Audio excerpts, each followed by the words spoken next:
राम जय श्री बालाजी महाराज। हनुमान जी महाराज के दर्शन कैसे प्राप्त हों। कल मैं लाइव था, देव दीपावली थी कल। तो एक भक्त ने कहा कि किस प्रकार से हनुमान जी महाराज के दर्शन कर सकते हैं। क्या हमारा ऐसा सौभाग्य है कि हम दादा वीर के दर्शन कर सकें? क्या हम हनुमान जी महाराज की कृपा को प्राप्त करके उनके दर्शन कर सकते हैं? क्या हमारे पास वो समर्थ है?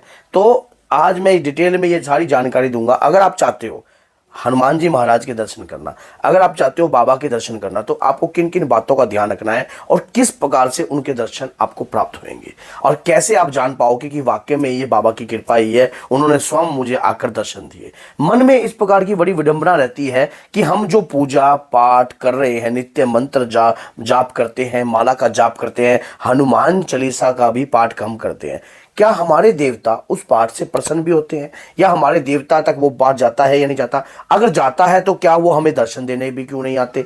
तो आज ये सारी जानकारी आपको क्लियर हो जाएगी। अगर वीडियो अच्छी लगती है तो लाइक कीजिए, चैनल को सब्सक्राइब कीजिए और बेल आइकन बटन को दबाना ना भूलिए ताकि आने वाली हर वीडियो की नोटिफिकेशन आप तक पहुंच जाए। देखिए, हनुमान जी की पूजा करने वाला व्यक्ति तेजस्वी तो होता ही है, तेजस्वी भी होता है और बलशाली भी हो जाता है, क्योंकि उसके अंदर एक ऐसी रहस्यमय ऊर्जा उत्पन्न होने लग जाती है जो उसको पता नहीं होता।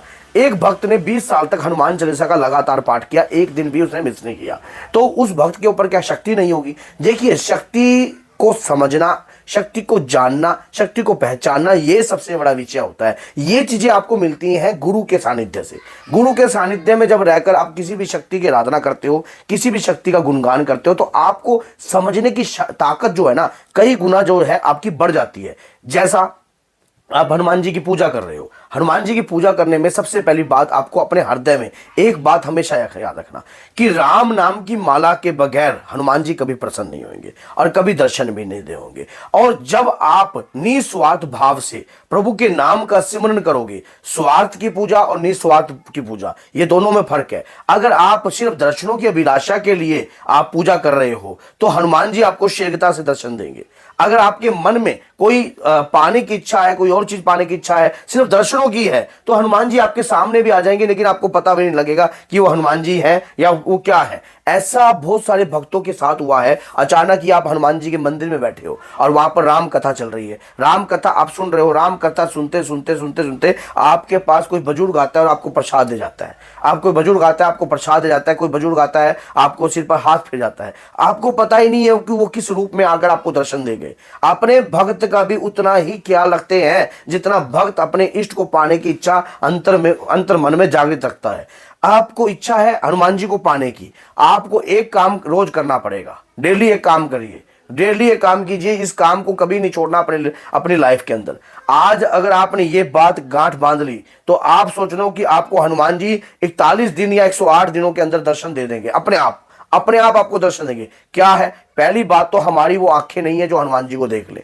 दूसरी बात यह है कि हवा को कभी देखा नहीं जा सकता। हवा जो है वो कण कण में वास करते, क्योंकि पवन पुत्र तुम पवन समाना, बुद्धि विवेक विज्ञान निदाना। हनुमान जी को देखने के लिए आपने अपने मन रूपी इंद्री को कंट्रोल में करना है। कंटिन्यू रोज की 11 माला ओम सीताराम के मंत्र की जाप करनी है डेली। डेली सिर्फ आपने माला जपते वक्त हनुमान जी का जो भी आप स्वरूप, जो जिस स्वरूप के आप करोगे, या तो ध्यान मुद्रा में होना चाहिए या सत्संगी मुद्रा में वो स्वरूप होना चाहिए। उस स्वरूप के आगे एक लाल कपड़ा बिछाकर थोड़े से अक्षत रखकर हनुमान जी का ध्यान कीजिए और ध्यान करते करते कि हे प्रभु, मैं रोज आपको राम जी की महिमा के बारे में सुनाऊंगा। डेली आपको मैं राम कथा सुनाने का प्रयास करूंगा, राम माला का प्रयास करूंगा कि राम माला का जाप मैं आपके सामने ही बैठकर कर सकूं। रोज की 11 माला सुबेरे, 11 माला शाम को, 11 माला सुबह, 11 माला शाम को, 11 माला सुबह, 11 माला शाम को। लगातार जब आप देखो ना कि ये चीज को आप बोल रहे हो तो एक लगातार चैन बन रही है। ऐसे ही जब आपके मन के तैयार हो जाएंगे 108 हाथ के, तब वो पूरी एक माला बन जाएगी आपकी। और माला बन जाएगी, अब हनुमान जी आपकी परीक्षा लेने भी आएंगे, आपको कहीं से धन का लाभ प्रदान कराएंगे या कहीं से आपको मान लो ऐसा आपके सामने देखो, जो भक्त मन में किसी भी प्रकार की इच्छा रखता है, उस इच्छा को प्रभु पूरा तो करते हैं, लेकिन सामने वाले के समर्थ और उसके धैर्य को भी वो चेक करते हैं कि आपकी इच्छा कितनी है हनुमान जी के दर्शन करने की। जब कभी भी एक बार वो धन का लालच देंगे या आपके मन को भटकाएंगे, अगर आपकी मन रूपी इंद्री पे आपका कंट्रोल नहीं है या आपने अपनी इच्छाओं को दबाना नहीं सीखा है, तो सबसे पहले ये काम आपको सबसे पहले सीखना चाहिए। क्योंकि इच्छाएं वैसे आदमी की दबती नहीं है, क्योंकि ये ऐसी इंद्रिय है जो मन को कंट्रोल करने के लिए बहुत ज्यादा सब्र रखना पड़ता है। एक बार एक साधु महाराज किसी रेडी पर चले गए, मन ने उनको कहा कि मेरा मन है जलेबी खाने का। अब साधु महाराज की जेब में पैसा नहीं था, लेकिन उन्होंने रेडी पर वाले के पास जाकर क्या करा, रेडी से जलेबी ले ली। जलेबी लेने के बाद क्या हुआ, और जलेबी लेकर मुख के पास रहे और मन को ललचा रहे हैं, मन को ललचा रहे हैं, मुंह में जो ग्रंथिकाएं पानी छोड़ रही हैं, लेकिन उन्होंने जलेबी ली और वहीं पर रख दी साइड में, नहीं खाई। दोबारा फिर अगली जलेबी ली, फिर नीचे रख दी साइड में, नहीं खाई। तीसरी जलेबी ली, 3 ही जलेबी थी। अब मन रूपी इंद्री कह रही है कि भैया एक ही रह गई, खा लो। ये मन रूपी इंद्री अंदर हमारे मन में ही वो आवाज चलती है, खा लो। लेकिन उन्होंने त्याग को सबसे बड़ी शक्ति मानी, त्याग को शक्ति मानी। उन्होंने उस मन को कंट्रोल करके ये कहा कि मन को कि तूने, और जब उनकी जेब में पैसे नहीं थे तो सिर्फ वो जलेबी जो उन्होंने खरीदी थी वो बर्तन मांज के खरीदी थी, जो जलेबी के जो बर्तन थे उनको मांजा, तब जाकर जलेबी उसने खाने को दी। तो आप सोचो कि एक मन को वो महाराज क्या कहते हैं कि तूने मुझसे बर्तन मंजवा दिए।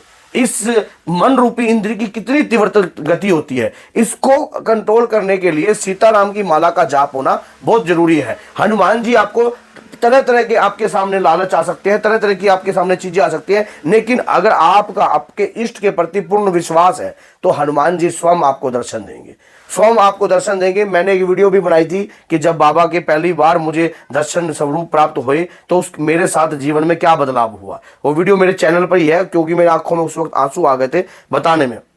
जब कभी भी आपको बाबा के दर्शनों की आशा हो, अभिलाषा हो, तब आपको लगातार 11 माला का ये जाप जो है संकल्प लेकर करना स्टार्ट कर दीजिए।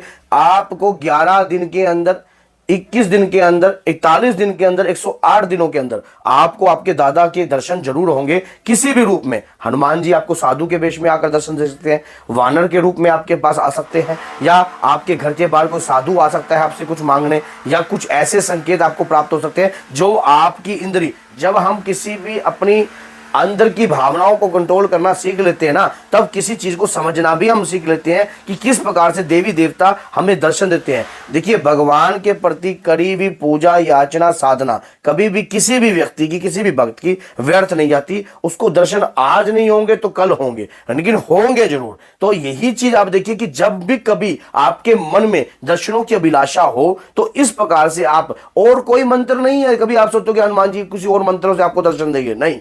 सीताराम के मंत्रों का जाप कर कर आप अभिलाषा रखिए प्रभु के चरणों में कि प्रभु मुझे आपकी हल्की सी झलक चाहिए, या आपकी मान दर्शन करने का समर्थ दीजिए मुझे, ताकि मेरी आंखों में वो रोशनी प्रदान हो सके या मेरे शरीर में वो ऊर्जा प्रदान हो सके, जिससे मैं आपकी एनर्जी को समझ सकूं, आपके रहस्य को जान सकूं। क्योंकि देवी देवताओं के रहस्य को समझना इतना सरल नहीं है। अगर आप प्रार्थना कर कार्य करोगे तो आप अवश्य ही दादा हनुमान जी के दर्शनों की अभिलाषा को अपने जो मन में धारण करिए वो आपकी पूर्ण हो जाएगी। तो अगर वीडियो अच्छी लगी है तो लाइक कीजिए, चैनल को सब्सक्राइब कीजिए और बेल आइकन बटन को दबाना ना भूलिए। तो बोलिए जय माता की, जय सिया राम।